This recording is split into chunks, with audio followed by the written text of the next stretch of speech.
truth is the most convincing story that maps onto reality, and that's why the central narrative is falling apart. Right now in the United States, people should not be walking around with masks. We must see the central narrative for the fiction that it is.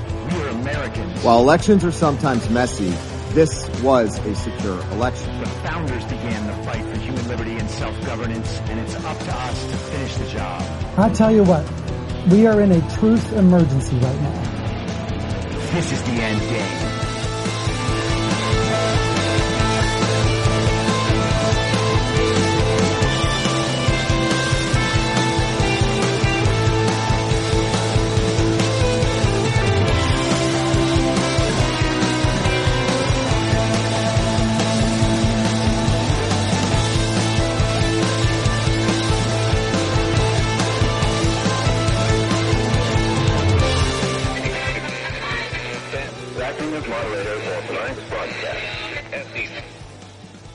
It's Thursday, February 23rd, 2023, the 764th day of dystopia. I'm your moderator, Chris Paul. Let's be reasonable. A warm welcome and hello to all of you listening to the podcast on the day of its release. The only way to do that is by becoming a paid subscriber at imyourmoderator.substack.com. You can do so for as little as $50 a year or $5 a month, and in doing so, you will be supporting me, the work I do, and this show as it expands. And if you can't, or you simply don't want to, continue listening to the podcast for free on a wide variety of podcast platforms and, of course, Rumble. All I ask is that you share it with your friends. You can find the links to the podcast, the writing, the social media, and the merch site by visiting linktree.com/I'mYourModerator. So today I want to talk about how we see ourselves and how other people see us. And not just as individuals, as countries, as movements, however you want to describe it. The view we have of what we're doing versus the view other people have of what we're doing. Because they often are not the same. And which one is right? Maybe they're both right. Maybe neither of them are right. Maybe parts of each present the most accurate story, the most objective story about what we're doing. But is there an objective story about what we are doing, or is it only a matter of perception? Which view should we prioritize when we are considering doing more of something or less of something? Should we be changing our behavior if what we're attempting to do with the way we see ourselves, if we are projecting that in a way that creates the perception in other people that we are doing something different than what we believe we're doing? Are we acting incorrectly? Are we misunderstanding how our actions look to other people? Or are the other people misperceiving what it is we're doing? Now, if we're acting on solid moral principles and on good information and exercising our best judgment and living authentically, then the way that we're acting should be pretty well aligned with how people believe that we're acting. And of course, this isn't some perfect science. We're never going to be right about this all the time. And even our best laid plans with our best intentions might affect someone in a negative way that we did not anticipate, did not expect, did not want. And the thing we've done that we believe is legitimately good is viewed by someone else as legitimately bad, and both sides have a point. But what's important is that we are actually examining these questions and trying to determine whether or not the things that we do and have done are creating the effects in the world that we intend. And so first we look at the results of our words and our actions, but it's also important to understand from other perspectives how those words and actions are being perceived. Because if we believe that we're doing the right things for the right reasons and they're not being taken that way, well, then we have a problem, maybe a little problem or maybe a big problem, depending on the importance of what we are doing and who we're doing it for. If what we're doing continues to produce bad outcomes or perhaps even moral problems, then perhaps we need to examine our behaviors and reassess what our principles are, why we're doing the things that we're doing and saying the things that we're saying. But at the same time, we cannot live for other people. We have to live in a way that is authentic and principled and rational according to us, ultimately. And we need to be prepared to be perceived negatively by other people, perhaps most other people, when we believe authentically and truly that we are doing the right thing. We can't allow ourselves to be constrained from doing what's right simply based on how others will perceive it. And we can see what that actually looks like in the world right now. This is the underlying principle of the party of false decorum. You act in a way that the large group or the group in power finds acceptable or maybe even honorable, because the goal is to increase the social credit gained through your words and actions in order to impress people in higher status positions so that one day they might pull you up to their level of status, and that will be, in some sense, success. So we don't want to act simply for the reason that other people will be impressed with our actions, especially not when social norms call for us speaking and acting in ways that violate our own principles. But at the same time, you have to give the other side a vote, because if you don't, then you're ignoring the feedback necessary in determining the true effects of what it is you're doing. So with that in mind, let's talk about our friend Sam Harris. And just as a caveat, I used to read Sam Harris. I used to follow Sam Harris. I used to listen to his podcasts. I was a big fan of Sam Harris. And then reality struck me about who and what Sam Harris is and what he represents. And it's become clear that Sam Harris is basically just a slightly lower level Yuval Noah Harari. Yuval Noah Harari is basically the philosopher king of the World Economic Forum and the global communist movement at large. He's the one constantly telling everyone how wonderful the future will be once we fully embrace the dystopia they've prepared for us, where we will own nothing and be happy, where they can track us under the skin, and where the vast majority of the population are useless eaters. This is all in Yuval Noah Harari's philosophical construct. He talks about this stuff. I'm not making up what he supports. It's there in his own words. You can read his books. You can watch videos of him speaking. I am not misrepresenting his positions. It's not a conspiracy theory. Now, you might remember about 6 months back, Sam Harris did an interview with the podcast Trigonometry, and he talked about censorship, Twitter's censorship, the effort to censor the stories around the Hunter Biden laptop. And Sam Harris had a bunch of preposterous quotes in that interview. I talked about that at length on 2 episodes of this podcast. This is all from back in late August.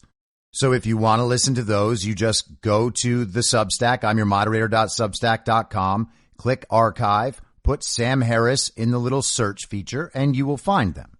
His most memorable bit of that podcast was when he was talking about how the social media platforms were totally justified in censoring the stories about the Hunter Biden laptop because anything was justifiable if it stopped Donald Trump from being president again, including a vast conspiracy by the Democrat Party with the media and the tech companies to censor that story.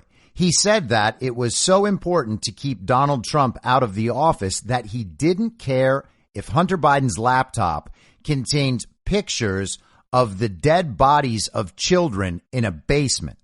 It was still necessary to censor it because Joe Biden absolutely had to be president. Donald Trump was just too dangerous. And Sam Harris got blown up pretty hard all across the internet, most particularly on Twitter. And he did a follow-up podcast to explain what he had said before and let everyone know that not only was he right the first time he said it, but he's actually more right now that he is considered the criticism from the other side. His perception of himself was that he was exactly right. Everybody else's perception of him was that he was a moral monster. He decided that other people's perception of him was irrelevant. All of them were wrong. and he doubled down on his position. And he is certainly welcome to do that. He has done it throughout his career, often very successfully. And you have to respect him at least a little bit for being willing to say whatever he thinks is right, even if everyone else hates it. But the problem with Sam Harris, and the problem with being in the party of false decorum generally, is that even in the construct I was discussing before, your view of yourself, other people's view of you, Sam Harris's view and the party of false decorum's view is skewed even within that, because they don't care about the perception of other people at large. It doesn't bother them that 80% or 90% of normal people think what they are doing is immoral or irrational, because they don't care about 80 or 90% of normal people at all. They don't believe normal people should get a say even in normal people's own lives. In the party of false decorum, you only care about impressing the people who can help you achieve greater social status. And of course, that's what Sam Harris wants. Sam Harris wants to be part of that special club at the end, to be fully one of the elites on a global scale. He wants to be the sort of person who gets to determine who the useless eaters actually are. So he cares about his perception of himself, and he cares about the perception of him according to the power center of the global regime, and he does not care at all about the perception of him from absolutely anyone else. And you might think that I'm being a little hard on him or not giving him the benefit of the doubt, but again, I am extremely familiar with his work. I've read all of his books, listened to countless hours of his podcast. I've watched him give speeches. I've seen him in debates and in group conversations with other very serious intellectuals. But apart from that, Sam Harris actually will come out and say these things himself. And I'll get to that in a second. But before that, it's worth noting that Sam Harris took himself off of Twitter a few months ago in response to Elon Musk's takeover of Twitter. Now, of course, he portrays this action as an act of protest to draw public attention to the fact that Elon Musk is now giving a platform to the worst and stupidest and most evil people in the entire world, according to Sam Harris and the power center of the global regime. It's far more likely that Sam Harris took himself off Twitter so that people could not look up his past tweets and use them against him, because Sam Harris has said some truly reprehensible stuff, all derived from the false reality, particularly when it comes to COVID and to Donald Trump. Sam Harris actually ended relationships with many of his fellow public intellectuals because they were disputing various parts of the COVID narrative. They didn't even go so far as to support Donald Trump or like Donald Trump or talk about election fraud. COVID was enough for Sam Harris. So Sam Harris has quit Twitter, technically, but not emotionally.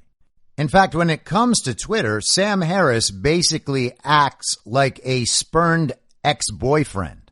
Like Twitter dumped him and has moved on with Twitter's life. Twitter has found a new relationship with exactly the kind of person that Sam Harris hates. And Sam Harris needs to let everyone know how bad Twitter is now. And to do that, he has begun creating little graphics of his own quotes and then posting them on Facebook. So Twitter has been ruined by Elon Musk, and Facebook is still A-OK. The other day, Sam Harris posted this on his Facebook. This is one of those graphics with a quote from Sam Harris, and he says, "The only people who think Twitter is the public square are those who are addicted to it."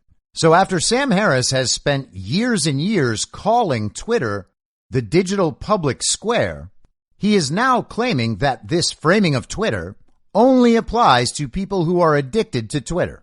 In fact, if you are calling Twitter the public square, it means you are addicted to Twitter. You think Twitter is far too important. Not like Sam Harris, who knows that Twitter is now meaningless. He feels like Twitter has cheated on him. He broke up with Twitter, and now he believes no one else should ever be with Twitter in the future. He's feeling very dejected, and he doesn't get his constant positive feedback loop that was provided to him under the censorship regime.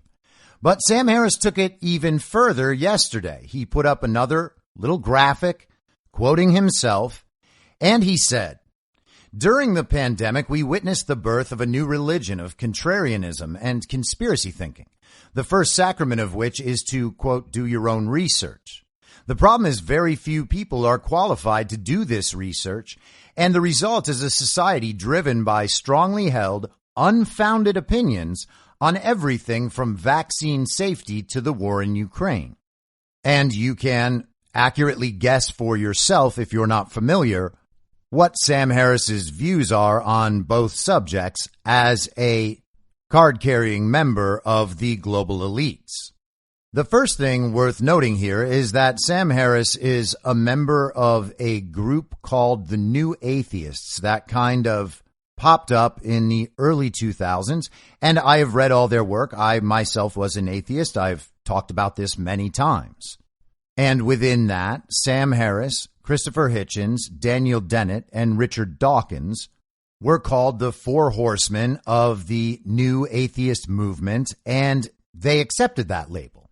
Arguing against the existence of God was a big part of their intellectual work.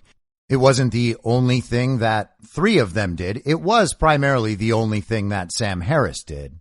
But this was a thing for them. So Christopher Hitchens, one of the members of this little group, actually has a book called Letter to a Young Contrarian and encourages contrarianism in all cases, essentially. Regardless of your opinion about his views on God, Christopher Hitchens was a very smart and insightful man and also an extraordinary debater. His argument in favor of contrarianism is not only compelling, it's something that I have stuck to in many ways for 15 or 20 years. And I imagine that my parents would tell you it's something that I've done my whole life. So it's odd to see Sam Harris come out against contrarianism when contrarianism is essential unless you are only determined to enforce groupthink. And again, as a card-carrying member of the global elite, or at least a global elite wannabe, who argues in favor of the censorship regime, enforcing collective groupthink is something that actually really appeals to Sam Harris. But leaving that aside, consider what Sam Harris is actually saying here.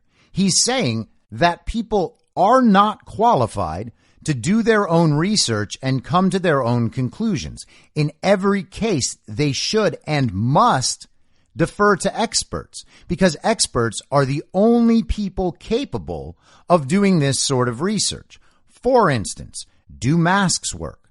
Well, we can't make that decision ourselves because we can't look at a virus, in quotes, in a lab and determine whether or not this virus's particular features have the ability of penetrating our masks, of going through the masks. We must know something particular about this virus to know whether or not masks work. And because we can't, for instance, see them in a lab, we can never know. That question is unknowable to us, so we have to defer to the experts. No matter what it is the experts say, if they come down and say that masks could help even a tiny, tiny bit, it's worth it. No matter what, everyone should be wearing a mask. That's what the experts say. You ignore the experts that disagree with that. That's part of never doing your own research, and you just mask up. But the thing is, you actually don't need expert-level scientific research to know whether or not masks work. You also don't need it to know whether or not we're in a pandemic. If people aren't dying all over the place, just dropping over dead like they were on those videos from China, we're probably not in a pandemic. Whatever it is everybody's catching is mostly just fine. In fact, if the TV wasn't telling us we had a pandemic, if the experts weren't telling us we were in a pandemic, we wouldn't have known that we were in a pandemic. The only research necessary to determine that is to look outside. Hey, everyone seems fine. including the vast majority of people who get COVID. For normal people, that would be case closed. But that doesn't push the agenda that Sam Harris pushes. So therefore, that insight that anyone can draw simply from the world is totally invalid. That doesn't count as research. Only high-level research by experts in institutions qualifies as research. That is the research we must obey. If that research doesn't align with the broader agenda, then the people conducting that research are unqualified or perhaps lying, and they should be ignored. But at no point are you qualified to do research about a virus or a vaccine. And he also mentions Ukraine. Apparently, you have to be an expert to understand what's going on in Ukraine. And since we're not experts, we're not at the State Department or the CIA or part of the military-industrial complex, because those are the experts on this situation, then we're not allowed to have our own position on the war in Ukraine, much less express it. We're not qualified to do that research. And because we're not qualified to do the research, we can't even express opinions like war is bad or the United States does not have an interest in where the eastern border of Ukraine is drawn. The research from the experts say the eastern border of Ukraine is one of the most important issues in the entire world. And since they're the only people qualified to express a position on this, then it is everybody's duty to accept what they say and just go along with it, no matter what. You see some Nazis in Ukraine? Hey, the experts say those aren't the bad kind of Nazis because the comedic actor who is installed as president of Ukraine is himself a Jew, so they can't be the bad kind of Nazis. These are actually the good Nazis. That's what the experts say. You have to go along with it. Eventually, you see that what Sam Harris is doing is just making an argument against thinking for oneself, because Sam Harris doesn't believe you are even qualified to do that. Only people like Sam Harris are qualified to do that. Sam Harris not only went to college, he went to a little grad school too, and he has written books, and he gets to speak at the Aspen Institute. Therefore, he is qualified to weigh in and is happy to weigh in, regardless of how that seems to 80 to 90% of normal people, because the people of higher status than Sam Harris in the global regime love what Sam Harris is saying. He is impressing the people he needs to impress. His view of himself is as the best and brightest, most informed and moral person to possibly be speaking on this issue. He has gathered the opinions of all the relevant experts and synthesized those into his own perfect viewpoint. So Sam Harris is doing the right thing, and his words and actions are being approved of by the only people whose views Sam Harris cares about. Therefore, everyone else is wrong and doesn't matter and shouldn't be allowed to weigh in at all. They should not think for themselves, and they should not be allowed to speak in public the product of their own thought, because they simply are not qualified. And so Sam Harris has built himself his own little cage, this informational bubble, where the only views that exist and matter are the ones that fit inside that bubble. Anything from outside of it doesn't go into Sam Harris's calculations at all, either before he says or does something or after he says or does something. The fact that people are willing to challenge statements and actions from authority means that they are being contrarians simply for the sake of contrarianism. And they're so bold in this and so committed to this that contrarianism itself has become now their own religion. Sam Harris is basically describing a cult of contrarianism, which should be immediately recognized as self-refuting. A fundamental commitment to contrarianism basically means you can't be part of a cult, because the cult wouldn't work. He's describing a cult where the fundamental principle of the cult is thinking for yourself, which is especially funny for a person who has argued at length many times throughout the years that atheism is not a religion. And I'm not going to argue that it necessarily is, but to pretend that contrarianism and thinking for oneself is a religion while atheism is not is undeniably stupid, especially when Sam Harris has a massive share of his own faith-based beliefs. Because trusting the science and trusting the experts in the face of them being constantly wrong cannot be described as anything other than a faith-based belief in scientism. Sam Harris does not believe that people can be trusted to think for themselves. And of course he doesn't, because all those people whose own thoughts Sam Harris gets to hear in terms of that feedback are giving Sam Harris extraordinarily negative feedback, particularly within the last few years, not as much before. Sam Harris does not care about how most of the world sees him because he views normal people in every way as beneath him and unqualified to express their views. And you can imagine how that would play out on an uncensored Twitter. And all of a sudden, it makes sense why Sam Harris left and why he feels so dejected. So let's expand to a larger, more global scenario and keep in mind our perception of ourselves and how we portray ourselves and everyone else's perception of what we are doing, or maybe more appropriately, what's being done in our name. So yesterday, Donald Trump went to East Palestine, Ohio, the location of the train derailment and the chemical disaster, the uncontrolled burn that now apparently has chemicals spreading all over eastern Ohio, into Pennsylvania, into the Ohio River, which could end up contaminating the water supply, potentially the food supply, and the people of East Palestine are seeing their health negatively affected by what's going on, according to the reports. So Trump lands in East Palestine. He meets with the city officials there. He meets with a bunch of the residents. He brings in supplies. He brings in water. He goes to McDonald's and invites everybody to McDonald's and buys them all the McDonald's they could ever eat. And it seems like everybody loves President Trump because everybody does love President Trump, except for people who are addicted to that central narrative, to the mainstream media narrative. They accept the framing of Donald Trump as a person.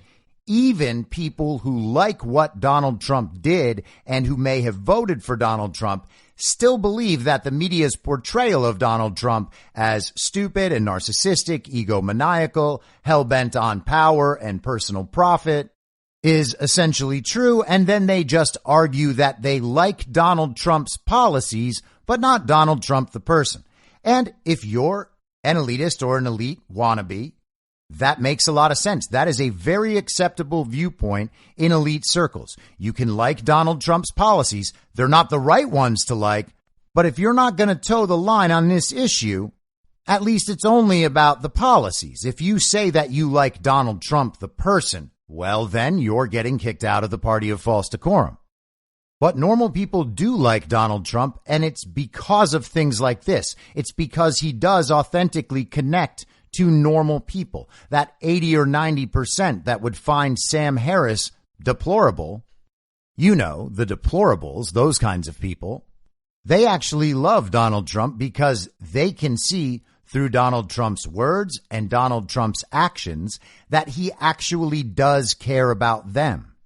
And the media knows this, which is why, besides Tucker Carlson, the rest of the mainstream media completely ignored this event except to deride it, except to say that Donald Trump was doing this as a political stunt. He's actually taking advantage. He's just trying to show up Joe Biden. He doesn't really care about the people of East Palestine.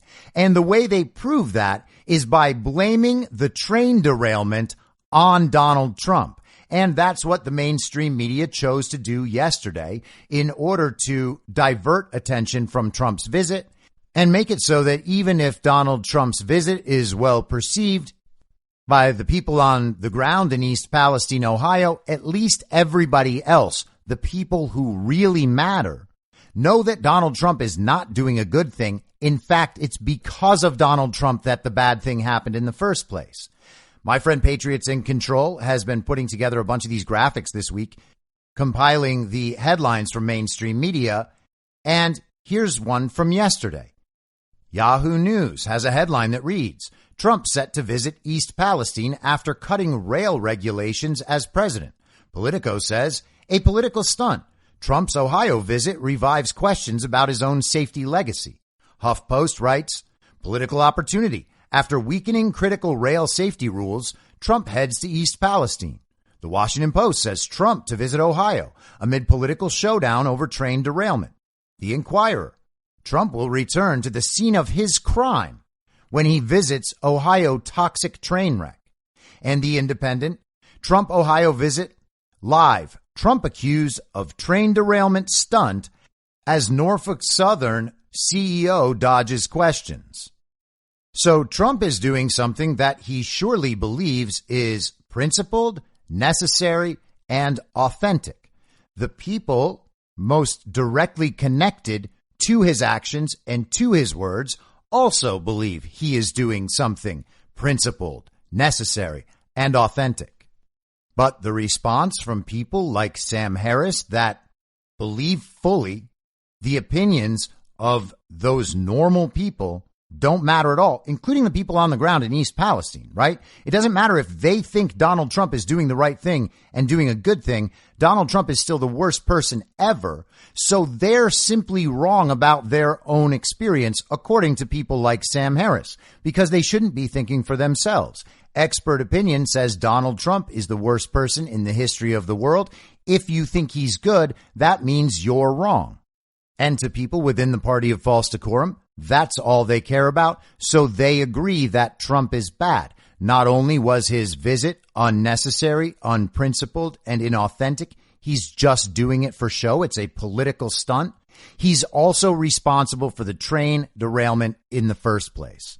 The goal of the global regime and the global state propaganda media is to put their perspective, the perspective of this tiny number of people who believe they speak in expert opinion, that they can speak for the good of everyone, needs to be on par with all the people they're pretending to speak for, enforcing the idea that their perception of Trump's words and actions actually accounts for how everyone should perceive Trump's words and actions.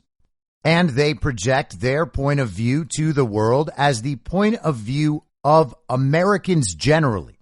They pretend, at least, to speak for all of us. And they're doing the same thing when it comes to Ukraine. Viva Fry on Twitter made a similar graphic compiling a bunch of the tweets and the statements from the regime about the anniversary of the Ukraine war beginning, which comes tomorrow, and the celebration of Defend the Fatherland Day today in Russia. Here are some of those tweets and statements. The White House tweeted, 1 year after Russia's brutal invasion of Ukraine, President Biden traveled to Kyiv to meet with President Zelensky. Here's how it happened. And they have a picture and all that special stuff. MTV, for some reason, is weighing in. 1 year after Russia's brutal invasion of Ukraine, countless questions are on the minds of young Ukrainian refugees. Don't leave me behind. Stories of young Ukrainian survival tells their stories. Watch tonight at 10 p.m. They made a TV show about it. An account called Building Back Together wrote, when Putin launched his unprovoked and brutal invasion nearly 1 year ago, he thought Ukraine was weak and the West was divided. But he was dead wrong. POTUS will continue to stand up for democracy and support the people of Ukraine. A couple of days ago, the fake President Joe Biden tweeted from the @POTUS account, and obviously I know Joe Biden didn't tweet this himself or come up with it because that's not an option for Joe Biden. But he wrote, as we approach the anniversary of Russia's brutal invasion of Ukraine, I'm in Kyiv today to meet with President Zelensky and reaffirm our unwavering commitment to Ukraine's democracy, sovereignty, and territorial integrity. Representative Joyce Beatty wrote, when Putin launched his brutal invasion of Ukraine 1 year ago, he made a grave error. He believed his actions would divide the U.S. from our allies. Instead, as POTUS reiterated in his speech, we continue to stand strongly united with Ukraine. Democracy will always prevail. And so you get the picture. Viva Frei wrote, brutal invasion. But it's totally not scripted. It's totally not about manipulation and mind control. It's totally organic. Nothing to see here.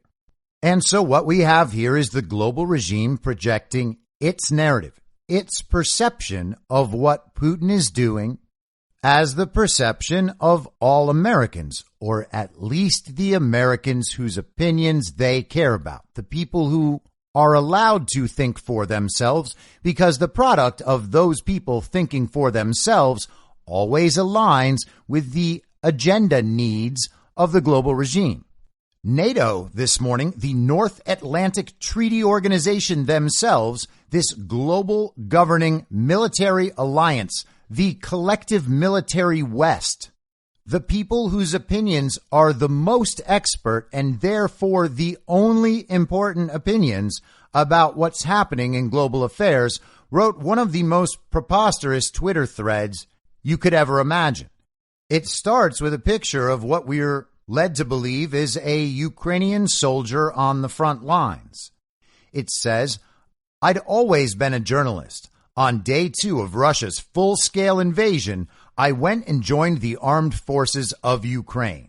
That's a quote from this guy. Apparently his name is Pavlo, and NATO writes, this is Pavlo's story. 1 of 10, a 10-tweet thread coming up. A true people's army, writes NATO, attached to another picture of Pavlo and his other buddies, I guess. The quote is, it contained ordinary workers and company directors, parents and their children, school teachers, theater people, and new university graduates. The thread goes on with another lovely picture of old Pavlo, and this quote says, people bring knowledge and skills from their civilian professions into the army. As no one had got round to telling them it cannot be done, they set about creating new ways of solving problems. They follow with a picture of what looks like a tank somehow stuck in the middle of a lake or other various muck. And the quote here is, once you reach the front line, you come to an important realization. Whether you survive is mainly a matter of luck. Training can improve your odds. So can practice and experience. Then they have a picture of a couple of cranes that I guess must have pulled the tank out of the muck. And the quote on this tweet is, Russia continues to mobilize and does not count its losses. Ukraine is left playing David to an aggressive Goliath. They go on with a beautiful picture of a Ukrainian flag in the sunshine, and it says Moscow tried to divide Ukraine, but achieved the opposite. Then our guy Pavlo shares a picture of a bombed out building, and it says if Russia loses and Moscow gets its way, the domino effect might be felt around the world. Then we see a beautiful picture of Ukrainian soldiers in a trench. One of them seems to be using binoculars to look at a mound of dirt. And it says, differences become secondary. The quote from Pavlo, there are hundreds of thousands of soldiers in trenches. Millions of their friends and relations are at home without power. In these circumstances, it doesn't matter what your language is. Well, okay. Except for the fact that Ukrainian Nazis are currently trying to exterminate Russian-speaking people in the eastern half of Ukraine. The next tweet says, Ukraine is hosting one of the greatest epics of this century, and the picture is of people walking through a bombed-out town. The quote from Pavlo is, we are Harry Potter and William Wallace, the Na'vi and Han Solo. We're escaping from Shawshank and blowing up the Death Star. We are fighting with the Harkonnens and challenging Thanos. So apparently what we're seeing in Ukraine is not one movie, it's all movies. And Ukraine represents the good guys fighting the bad guys in every movie you've ever thought about. Do you like Harry Potter? Well, we're the good guys in Harry Potter. Did you like Braveheart? Well, we're the good guys in Braveheart. How about Star Wars? Did you like Star Wars? Hey, we're the good guys. Remember Shawshank Redemption? Escaping from that prison? Well, we're the escapee. And whatever reference to the Marvel movie that is, I don't know or care because I don't watch Marvel movies, mostly because I'm an adult, but also because I watched one or two and they're absolutely terrible. Hey, sorry guys, now you're mad at me? Oh no. I'm expressing my real opinion. Your feedback is you don't like that opinion. Now we disagree. My feedback to you is I don't like your opinion, and we're just going to have to move on disagreeing, and it's going to be okay. And then we reach the final tweet in this NATO thread. It is our good buddy Pavlo standing in what looks like a wheat field, wearing Dark Brandon-esque aviator glasses, and he says, "We haven't won yet, but in many ways we have won." And of course, that doesn't make any sense at all, but it doesn't need to because it's supposed to make you feel things. You're supposed to understand that no matter what context you put any of this in, put it in the context of your favorite movie, you will realize that the Ukrainians are the good guys no matter what. And a link to his full story. Here's a couple little paragraphs from that weren't covered in NATO's tweet thread. Yet all this is about a lot more than Ukraine itself. The result of the confrontation will not just determine the borders of my country. This war will make the rules of behavior for a century. The question, can war be an instrument of politics in the 21st century, is being decided on the battlefield at this moment. If Ukraine loses and Moscow gets its way, the domino effect might be felt around the world. Might be. Let me repeat. None of the optimism I've shared here means the current war will end anytime soon. The wars in Bosnia and Croatia lasted 4 years. The Korean War was 3 years. In Vietnam, France fought for 8 years, and so did the United States. So it is best we are ready for this war to be a marathon and not a sprint. Hoping for a deus ex machina is not going to work. A year into the invasion, we know that. Therefore, the war in Ukraine has ceased to be a matter for the military only. The front is being held by volunteers, business people, IT specialists, pensioners, taxpayers, people who search through the rubble after missile strikes. And all of them are the good guys in Harry Potter too.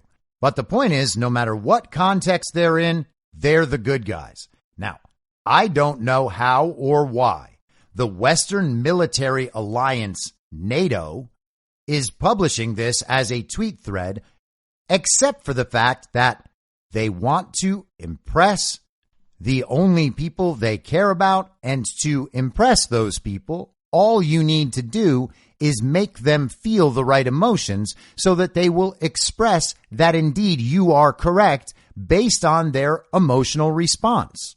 Everyone else might think that the world's leading military alliance might be expected to take things more seriously than this, but hey, the people whose opinions they care about love Harry Potter, and that's all there is to it.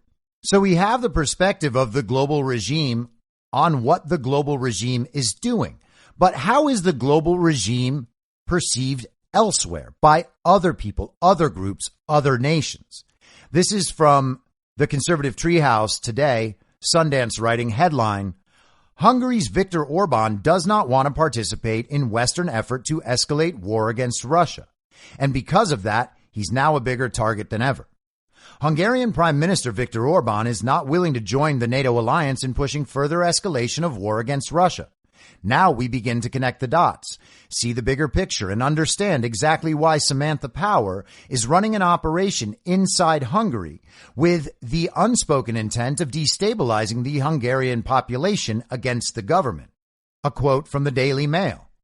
Hungary's far-right Prime Minister Viktor Orban snubbed Wednesday's meeting in Warsaw with President Joe Biden and the other Bucharest 9 leaders after insisting Donald Trump was the only person who could broker peace with Vladimir Putin.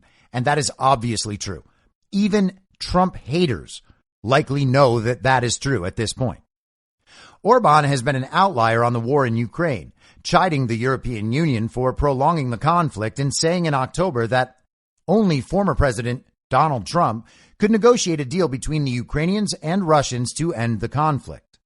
This is going to sound brutal, but hope for peace goes by the name of Donald Trump, Orban said at the time, arguing Biden wasn't the man for the job because he has, quote, gone too far in calling Russian President Vladimir Putin, quote, a war criminal.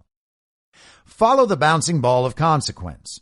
Hungary has been in the crosshairs of the Biden-Obama administration ever since Prime Minister Viktor Orban refused to align with the World Economic Forum Western democracies in their quest for regime change against Russia. Hungarian Prime Minister Orban would not join. In early April 2022, Orban was overwhelmingly re-elected, despite the massive efforts against him by the European Union, Western and Eurocentric multinational globalists. As a result of the victory, Brussels was furious at the Hungarian people. Quoting the Associated Press, Orban, a fierce critic of immigration, LGBTQ rights, and EU bureaucrats, has garnered the admiration of right-wing nationalists across Europe and North America.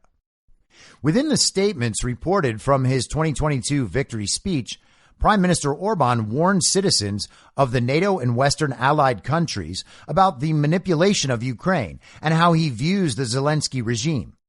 Quoting the Associated Press once again, while speaking to supporters on Sunday, Orban singled out Zelensky as part of the overwhelming force that he said his party had struggled against in the election.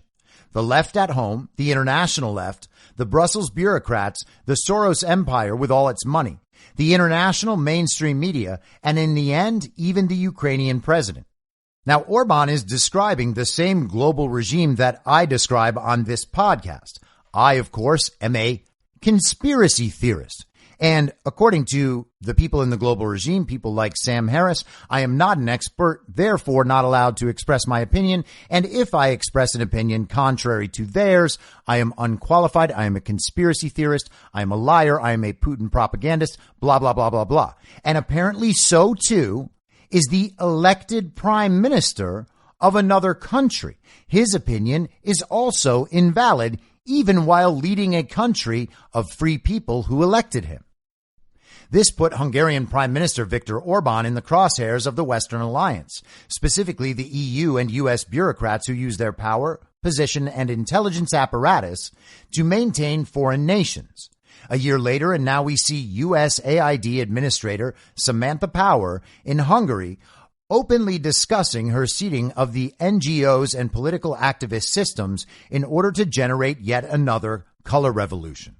Samantha Power, the wife of Cass Sunstein, is well known as the Obama-Biden administration's advance operative who uses her position in U.S. government to influence activism in targeted nations. Hungary is now a target. See the construct? So to normal people, the perception of all this would be that the global regime is running the color revolution playbook in yet another country again. And most normal, rational people who understand the concepts related to the global agenda and color revolutions would immediately see that that is in fact what is happening here.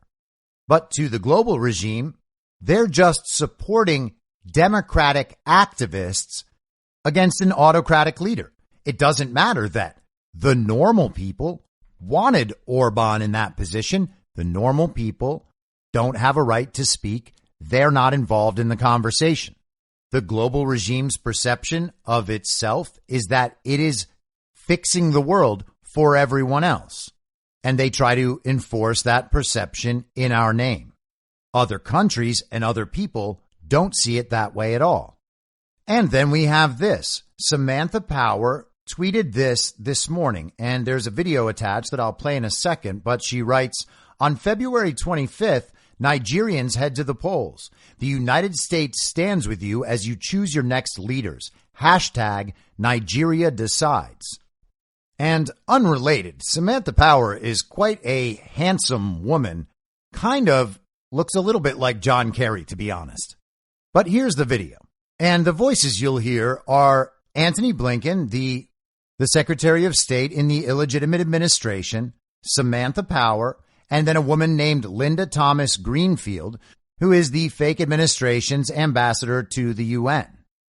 Nigeria's constitution, like America's, begins with this simple and profound idea: we the people. And during this election, you, the people of Nigeria, have a chance to make your voices heard, to choose your future. The United States does not support any individual candidate for office, but we strongly support a peaceful election that reflects the will of the people of Nigeria. Because free and fair elections in Nigeria help create a freer and fairer world for everyone. Your vote matters. This election matters, not only to Nigerians, but to the rest of the world. We're invested in your success. Our shared democratic futures depend on it. Go to inecnigeria.org to prepare to vote, because your voice matters. The Nigerian people have a friend and partner in the United States of America. So what in the world is this? Are the Nigerian people going to watch this video and be like, thank goodness the American deep state foreign policy community really does have our best interests at heart and are helping us to vote? Well, no, that would be utterly absurd. Could you imagine watching a video where the British royal family tried to provide us resources so that we could go out and vote in our elections? That would be utterly absurd. And of course, the people around the world who are not part of the global regime would find this utterly absurd. The enforced perspective, the enforced viewpoint would be that this is actually pro-democracy and we're doing everything we can help. We're announcing our support of the Nigerian people as they head to the polls. We want to make sure the election is free and fair and secure and produces a result that represents the will of the people. Or in other words, the elements of the global regime tasked with overthrowing countries and stealing elections is about to attempt to steal Nigeria's election. But hey, who cares about the perspective of the people of Nigeria? They don't get to weigh in. They're not experts. They don't actually have the ability to do their own research on who should be president of their nation. The Wall Street Journal today ran this story. The headline: U.S. to expand troop presence in Taiwan for training against China threat. The U.S. is markedly increasing the number of troops deployed to Taiwan, more than quadrupling the current number to bolster a training program for the island's military, amid a rising threat from China. The U.S. plans to deploy between 100 and 200 troops to the island in the coming months, up from roughly 30 there a year ago, according to U.S. officials. The larger force will expand a training program the Pentagon has taken pains not to publicize, as the U.S. works to provide Taipei with the capabilities it needs to defend itself without provoking Beijing. The number of American troops, which has included Special Operations Forces and U.S. Marines, has fluctuated by a handful during the past few years, according to Defense Department data. The planned increase would be the largest deployment of forces in decades by the U.S. on Taiwan as the two draw closer to counter China's growing military power. And that's interesting because why in the world is it the mission of the United States to counter China's growing military power on Taiwan, which even according to U.S. policy is part of China? The U.S. formally ascribes to the One China policy. But we also take the non-formal position that Taiwan is simultaneously part of China, but also its own country that must be defended from China. In many ways, it is a mirror of the situation that we're dealing with in terms of Russia and Ukraine. And the article goes on at length. Please read it if you are so inclined. But it's an interesting development and one worth keeping our eye on. From the perspective of the global regime, they have interests in Taiwan that must be protected. And so what they project to the world is that Taiwan is an independent nation, China is about to invade it, and it is up to us to protect democracy. That is what's being spread around the world in our name. But what about China's perspective? I'm not bringing this up to say that China has the right perspective, But certainly, if we're going to have a conversation about this issue, we should know what the other perspective is, right? How does China perceive us? Well, the foreign ministry of the PRC has released a report called U.S. Hegemony and Its Perils. And obviously, this is going to be a biased viewpoint. You can even assume that on some level, it's just propaganda. But it's still worth knowing because we have to know what the other perspective is in order to judge the validity of our own perspective, particularly when that perspective is handed down from the same authorities that hands down our perspective on everything else. The introduction. Since becoming the world's most powerful country after the two world wars and the Cold War, the United States has acted more boldly to interfere in the internal affairs of other countries, pursue, maintain, and abuse hegemony, advance subversion and infiltration, and willfully wage wars, bringing harm to the international community. The United States has developed a hegemonic playbook to stage color revolutions, instigate regional disputes, and even directly launch wars under the guise of promoting democracy, freedom, and human rights. Clinging to the Cold War mentality, the United States has ramped up bloc politics and stoked conflict and confrontation. It has overstretched the concept of national security, abused export controls, and forced unilateral sanctions upon others. It has taken a selective approach to international law and rules, utilizing or discarding them as it sees fit, and has sought to impose rules that serve its own interests in the name of upholding a, quote, rules-based international order. This report, by presenting the relevant facts, seeks to expose the U.S. abuse of hegemony in the political, military, economic, financial, technological, and cultural fields, and to draw greater international attention to the perils of the U.S. practices to world peace and stability and the well-being of all peoples. So naturally, the global regime would deny all of that, but nothing the Chinese Foreign Ministry has said in this introduction can be dismissed out of hand whatsoever. Most of what they just said is true. Section 1, political hegemony, throwing its weight around. The United States has long been attempting to mold other countries and the world order with its own values and political system in the name of promoting democracy and human rights. Instances of U.S. interference in other countries' internal affairs abound. In the name of promoting democracy, the United States practiced a neo-Monroe doctrine in Latin America, instigated color revolutions in Eurasia, and orchestrated the Arab Spring in West Asia and North Africa, bringing chaos and disaster to many countries. We were told the Arab Spring was the most beautiful thing ever, and that legacy social media platforms played a huge role in enabling the Arab Spring. That was the global regime's perspective. Other countries don't seem to see it that way. In 1823, the U.S. announced the Monroe Doctrine. While touting an America for the Americans, what it truly wanted was an America for the United States. Since then, the policies of successive U.S. governments toward Latin America and the Caribbean region have been riddled with political interference, military intervention, and regime subversion. From its 61-year hostility toward and blockade of Cuba to its overthrow of the Allende government of Chile, U.S. policy on this region has been built on one maxim: those who submit will prosper, those who resist shall perish. And that does sound an awful lot like the global regime we have come to know.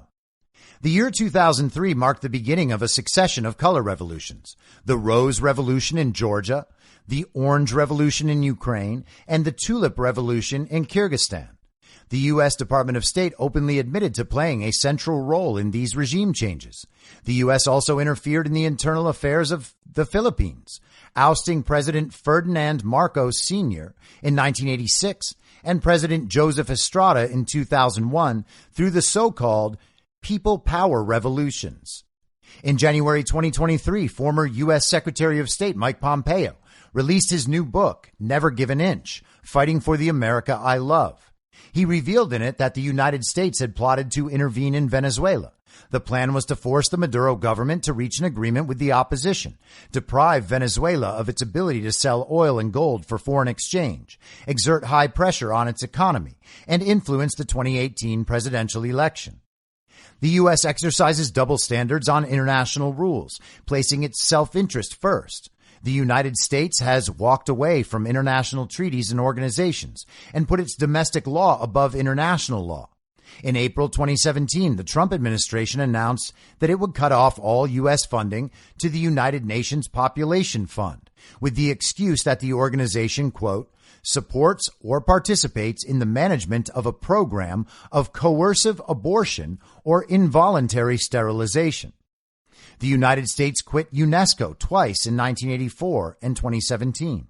In 2017, it announced leaving the Paris Agreement on climate change. In 2018, it announced its exit from the UN Human Rights Council, citing the organization's bias against Israel and failure to protect human rights effectively.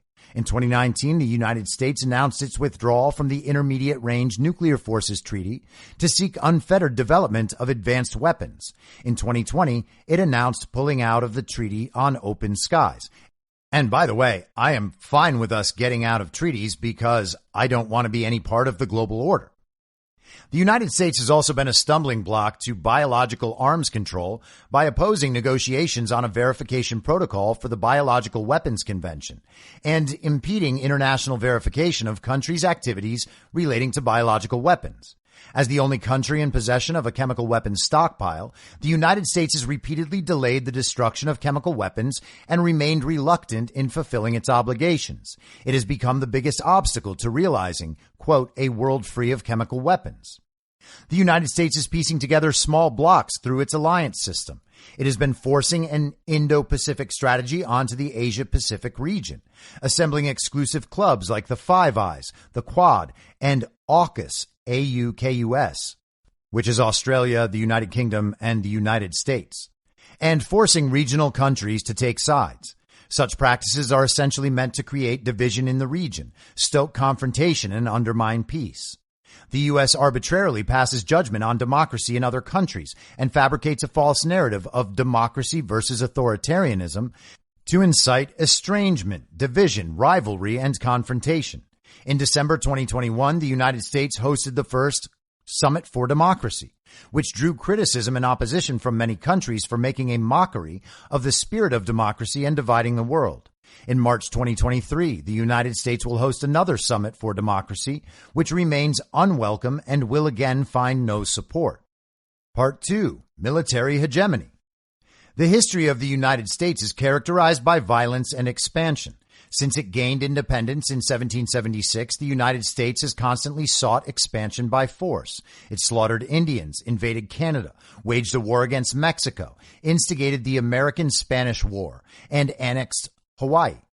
After World War II, the wars either provoked or launched by the United States included the Korean War, the Vietnam War, the Gulf War, the Kosovo War, the war in Afghanistan, the Iraq War, the Libyan War, and the Syrian War, abusing its military hegemony to pave the way for expansionist objectives.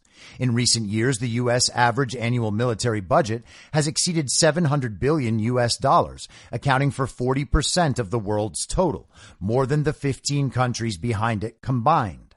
The United States has about 800 overseas military bases, with 173,000 troops deployed in 159 countries.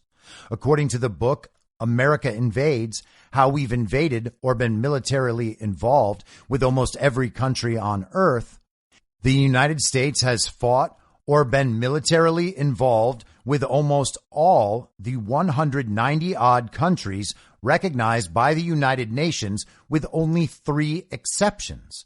The 3 countries were spared because the United States did not find them on the map. And that's actually kind of hilarious. As former U.S. President Jimmy Carter put it, the United States is undoubtedly the most warlike nation in the history of the world. According to a Tufts University report, introducing the Military Intervention Project, a new data set on U.S. military inventions 1776 through 2019, the United States undertook nearly 400 military inventions globally between those years, 34% of which were in Latin America and the Caribbean, 23% in East Asia and the Pacific, 14% in the Middle East and North Africa, and 13% in Europe. Currently, its military intervention in the Middle East and North Africa and Sub-Saharan Africa is on the rise. Alex Lowe, a South China Morning Post columnist, pointed out that the United States has rarely distinguished between diplomacy and war since its founding. It overthrew democratically elected governments in many developing countries in the 20th century and immediately replaced them with pro-American puppet regimes. Today in Ukraine, Iraq, Afghanistan, Libya, Syria, Pakistan, and Yemen, the United States is repeating its old tactics of waging proxy, low-intensity, and drone wars. U.S. military hegemony has caused humanitarian tragedies. Since 2001, the wars and military operations launched by the United States in the name of fighting terrorism have claimed over 900,000 lives, with some 335,000 of them civilians, injured millions, and displaced tens of millions. The 2003 Iraq War resulted in some 200 to 250,000 civilian casualties, including over 16,000 directly killed by the U.S. military, and left more than 1 million homeless. The United States has created 37 million refugees around the world. Since 2012, the number of Syrian refugees alone has increased tenfold. Between 2016 and 2019, 33,584 civilian deaths were documented in the Syrian fightings, including 3,833 killed by U.S.-led coalition bombings, half of them women and children. The Public Broadcasting Service reported on 9 November 2018 that the airstrikes launched by U.S. forces on Raqqa alone killed 1,600 Syrian civilians. The 2 decades-long war in Afghanistan devastated the country. A total of 47,000 Afghan civilians and 66,000 to 69,000 Afghan soldiers and police officers, unrelated to the September 11th attacks, were killed in U.S. military operations, and more than 10 million people were displaced. The war in Afghanistan destroyed the foundation of economic development there and plunged the Afghan people into destitution. After the Kabul debacle in 2021, the United States announced that it would freeze some $9.5 billion in assets belonging to the Afghan Central Bank, a move considered as pure looting. In September 2022, Turkish Interior Minister Süleyman Soylu commented at a rally that the United States has waged a proxy war in Syria, turning Afghanistan into an opium field and heroin factory, throwing Pakistan into turmoil, and left Libya in incessant civil unrest.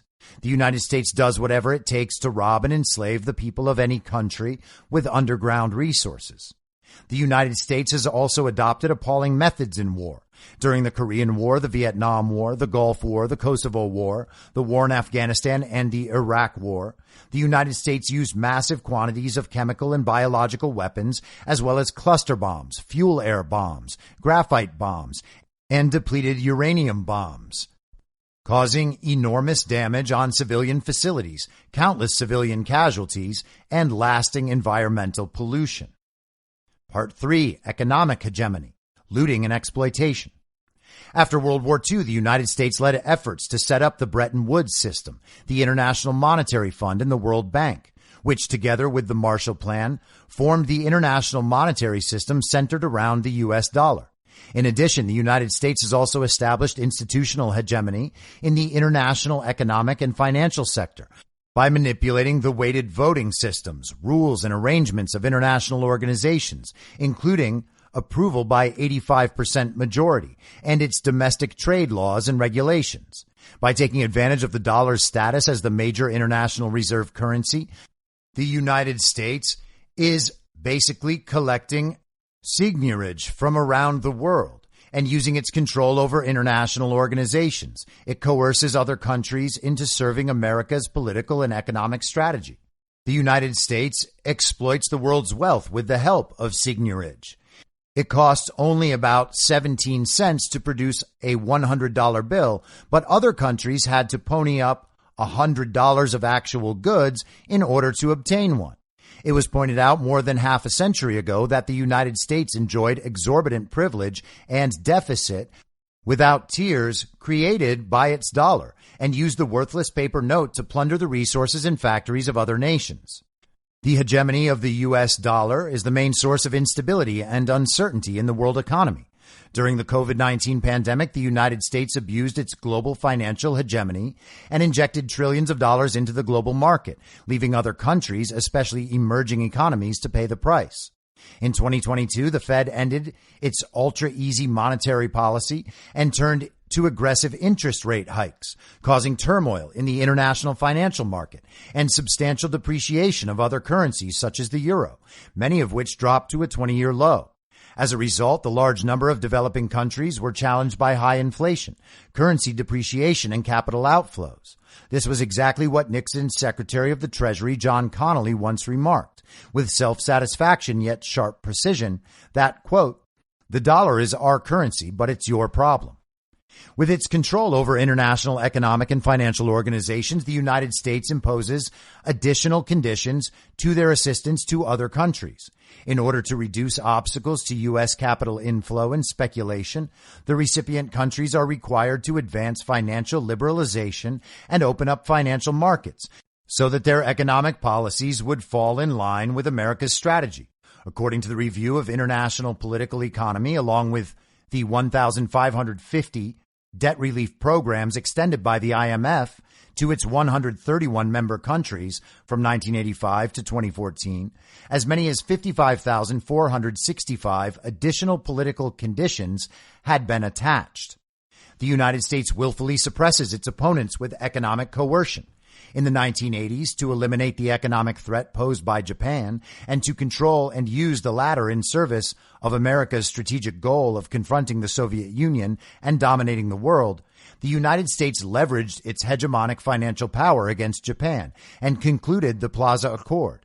As a result, the yen was pushed up and Japan was pressed to open its financial market and reform its financial system.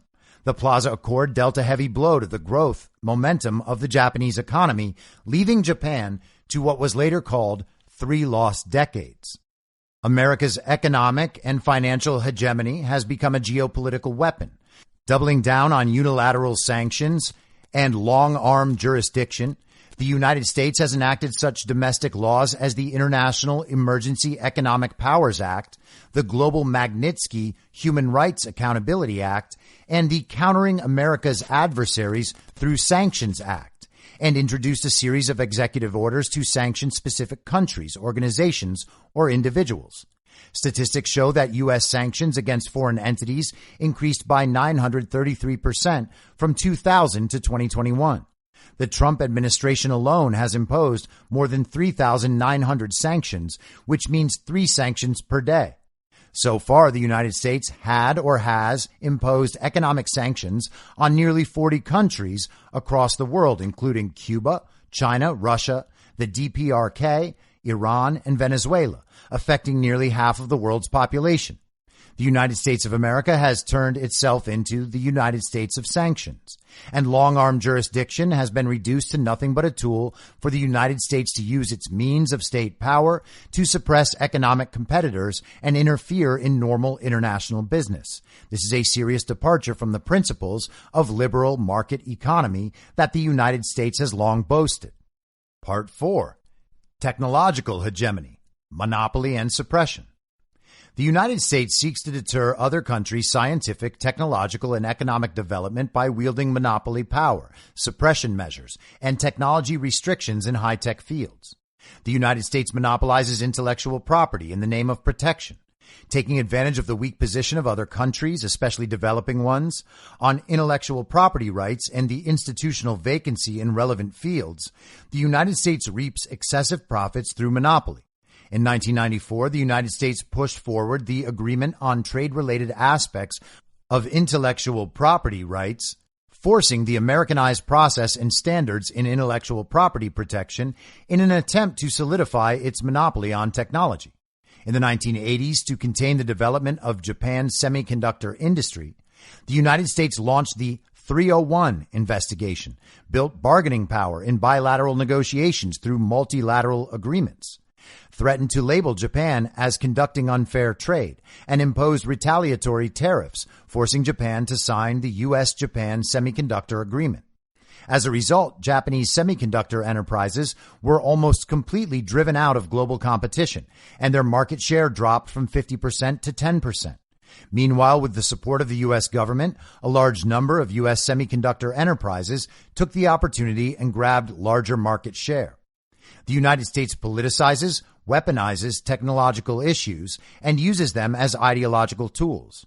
Overstretching the concept of national security, the United States mobilized state power to suppress and sanction Chinese company Huawei, restricted the entry of Huawei products into the U.S. market, cut off its supply of chips and operating systems, and coerced other countries to ban Huawei from undertaking local 5G network construction. It even talked Canada into unwarrantedly detaining Huawei's CFO Meng Wanzhou for nearly 3 years. The United States has fabricated a slew of excuses to clamp down on China's high-tech enterprises with global competitiveness and has put more than 1,000 Chinese enterprises on sanctions lists. In addition, the United States has also imposed controls on biotechnology, artificial intelligence, and other high-end technologies, reinforced export restrictions, tightened investment screening, suppressed Chinese social media apps such as TikTok and WeChat, and lobbied the Netherlands and Japan to restrict exports of chips and related equipment or technology to China. The United States has also practiced double standards on its policy on China-related technological professionals. To sideline and suppress Chinese researchers since June 2018, visa validity has been shortened for Chinese students majoring in certain high-tech related disciplines. Repeated cases have occurred where Chinese scholars and students going to the United States for exchange programs and study were unjustifiably denied and harassed, and large-scale investigation on Chinese scholars working in the United States was carried out. Now, again, I don't think any of this represents an objective viewpoint on what's happening, particularly in intellectual property, in technology, and most especially in U.S. student visas for Chinese students. But I'm not reading this claiming that this is an objective take. This is obviously a biased take from China's perspective. It's still important to know what they think about us. The United States abuses its technological hegemony by carrying out cyber attacks and eavesdropping. The United States has long been notorious as an empire of hackers, blamed for its rampant acts of cyber theft around the world. It has all kinds of means to enforce pervasive cyber attacks and surveillance, including using analog base station signals to access mobile phones for data theft, manipulating mobile apps, infiltrating cloud servers, and stealing through undersea cables. The list goes on. U.S. surveillance is indiscriminate. All targets of its surveillance, be they rivals or allies, even leaders of allied countries, such as former German Chancellor Angela Merkel and several French presidents. Cyber surveillance and attacks launched by the United States, such as PRISM, Dirtbox, Irritant Horn, and Telescreen Operation, are all proof that the United States is closely monitoring its allies and partners. Such eavesdropping on allies and partners has already caused worldwide outrage. Julian Assange, the founder of WikiLeaks, a website that has exposed U.S. surveillance programs, said that, quote, "Do not expect a global surveillance superpower to act with honor or respect. There is only one rule. There are no rules." Part 5. Cultural hegemony, spreading false narratives. The global expansion of American culture is an important part of its external strategy. The United States has often used cultural tools to strengthen and maintain its hegemony in the world. The United States embeds American values in its products, such as movies. American values and lifestyle are a tied product to its movies and TV shows, publications, media content, and programs by the government-funded, nonprofit cultural institutions. It thus shapes a cultural and public opinion space in which American culture reigns and maintains cultural hegemony. In his article, The Americanization of the World, John Yema, an American scholar, exposed the real weapons in U.S. cultural expansion: Hollywood, the image design factories on Madison Avenue, and the production lines of Mattel Company and Coca-Cola. There are various vehicles the United States uses to keep its cultural hegemony. American movies are the most used. They now occupy more than 70% of the world's market share. The United States skillfully exploits its cultural diversity to appeal to various ethnicities. When Hollywood movies descend on the world, they scream the American values tied to them. And this is pretty undeniable, by the way. Sometimes that's a good thing, depending on which American values are being expressed. We've seen in the last few years that that can be a bad thing. And when we are using the United States diversity to make these movies more appealing to people in other countries, then what's happening is the global regime, through its proxy in America and the American part of the global regime's proxy in Hollywood, what we're doing is exporting the global regime's agenda through our culture to other nations who believe that their national identity is reflected in our cultural output. So the Chinese are right to note this, but as in other aspects of this report, they are doing the exact same thing. Certainly elements within China are. American cultural hegemony not only shows itself in direct intervention, but also in media infiltration and as a, quote, trumpet for the world. U.S.-dominated Western media has a particularly important role in shaping global public opinion in favor of U.S. meddling in the internal affairs of other countries. And again, this is true, but it's not exactly accurate.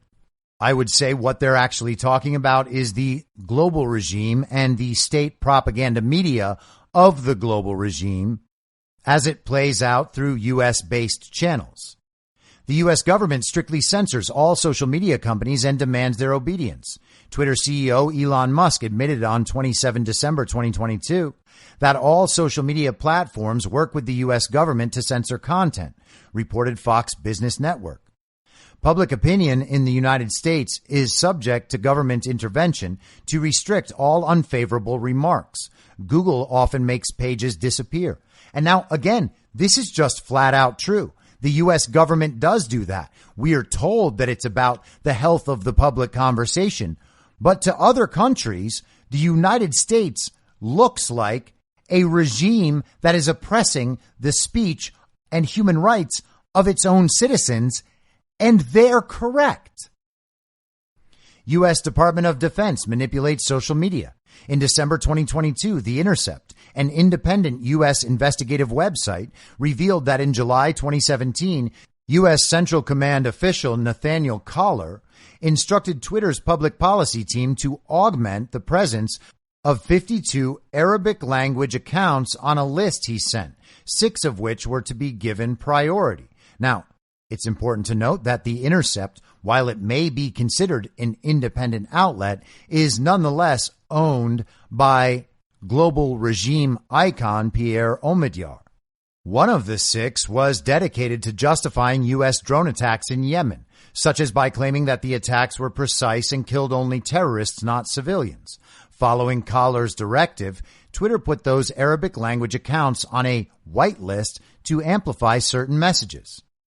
The United States practices double standards on the freedom of the press. It brutally suppresses and silences media of other countries by various means. The United States and Europe bar mainstream Russian media, such as Russia Today and Sputnik, from their countries. Platforms such as Twitter, Facebook, and YouTube openly restrict official accounts of Russia. Netflix, Apple, and Google have removed Russian channels and applications from their services and app stores. Unprecedented draconian censorship is imposed on Russia-related contents. The United States abuses its cultural hegemony to instigate peaceful evolution in socialist countries. It sets up news media and cultural outfits targeting socialist countries. It pours staggering amounts of public funds into radio and TV networks to support their ideological infiltration. And these mouthpieces bombard socialist countries in dozens of languages with inflammatory propaganda day and night. The United States uses misinformation as a spear to attack other countries and has built an industrial chain around it. There are groups and individuals making up stories and peddling them worldwide to mislead public opinion with the support of nearly limitless financial resources. And of course, they're right. The financial resources are unlimited because, as they mentioned earlier, we also control the finances and the money supply. And the conclusion. While a just cause wins its champion wide support, an unjust one condemns its pursuer to be an outcast. The hegemonic, domineering, and bullying practices of using strength to intimidate the weak taking from others by force and subterfuge, and playing zero-sum games are exerting grave harm. The historical trends of peace, development, cooperation, and mutual benefit are unstoppable. The United States has been overriding truth with its power and trampling justice to serve self-interest. These unilateral, egoistic, and regressive hegemonic practices have drawn growing, intense criticism and opposition from the international community. Countries need to respect each other and treat each other as equals. Big countries should behave in a manner befitting their status and take the lead in pursuing a new model of state-to-state relations featuring dialogue and partnership, not confrontation or alliance. China opposes all forms of hegemonism and power politics and rejects interference in other countries' internal affairs.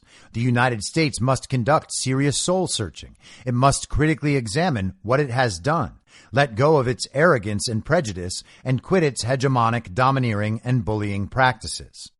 Now, again, there's plenty of that you can turn directly back around on China and say legitimately, hey, China, that's what you're doing too. In fact, this is what most countries do. You can even say that on some level, this is propaganda.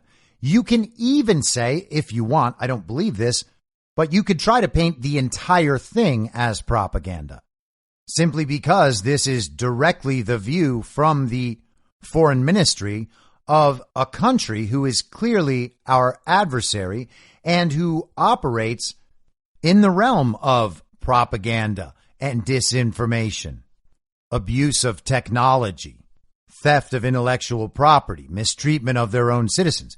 The list can go on and on about the CCP. But what you can't do is say that all of this isn't true. There are a lot of factual claims made in this report, and those are things that we as Americans should be prepared to reckon with. Maybe some of them we can justify. Maybe some of them we can say, well, these are America First policies, and it is the duty of American government to put forth America First policies. But at the same time, people who are capable of thinking for themselves do have a responsibility to understand what the other perspectives are.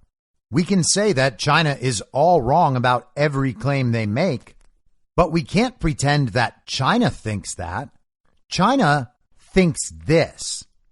And we don't have the option, no matter how much people like Sam Harris would like it, to dismiss all of this or somehow silence China. The truth is that the countries around the world who oppose the global regime, and to whatever degree the global regime is a reflection of United States hegemony, also oppose the United States, do in fact have grievances. Some of them legitimate, some of them maybe not. But no matter how much the global regime tries to exclude other viewpoints and say that that perspective is the only valid one and everything that the global regime produces is right, other countries do in fact get a vote. So their perspective matters, and we should understand it, particularly when we are pretending that we're about to go to war with them. Apologies, but there will be no show tomorrow. At the end of the week, I'm probably going to miss a couple of episodes because I am attending CPAC with my good friend Patrick Gunnels. But for now, I'll be back Monday at the same reasonable time on the same reasonable podcast network. I don't have a network. Masks and lockdowns don't work. They lied to you about a pandemic, and Joe Biden will never be president. In my mind, that's the end game. If you're listening to this episode for free, you can support me and support the show and the work I do by signing up for a paid subscription at imyourmoderator.substack.com. You can do so for as low as $50 a year or $5 a month. Comes out to under $0.25 per episode, and you'll blast right through the paywall for all of the writing. The merch store is www.cancelcouture.com, and you can find everything else by heading to Linktree. linktree.com/imyourmoderator. And I'll see you soon out on the range.